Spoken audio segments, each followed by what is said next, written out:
राठी नगर परिसरातील मेडिकल दुकानाजवळ घडलेल्या चोरीच्या प्रकरणाचा गाडगेनगर पोलिसांनी अवघ्या काही तासात उलगडा केला। जलद गतीने केलेल्या तपासामुळे आरोपीला अटक करून मुद्देमाल सुरक्षितपणे जप्त करण्यात पोलीस प्रशासनाला यश मिळाले।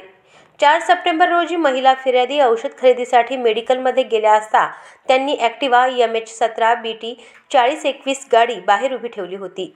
गाडीला चावी लावलेली असताना डिक्कीत ठेवलेला रेडमी कंपनीचा मोबाईल आणि गाडी अज्ञात व्यक्तीने चोरून नेली। घटनेनंतर गाडगेनगर पोलीस ठाण्यात गुन्हा नोंद करण्यात आला। गुन्ह्याचा समांतर तपास गुन्हे शाखेचे पोलीस निरीक्षक संदीप चव्हाण यांच्या मार्गदर्शनाखाली सुरू करण्यात आला। तांत्रिक तपास, CCTV फुटेज आणि गुप्त माहितीच्या आधारे संशयित शेख मोहसिन शेख इब्राहिम वय 24 राहणार पठाण चौक अमरावती यास ताब्यात घेण्यात आले। प्राथमिक चौकशीत त्याने गुन्ह्याची कबुली दिली।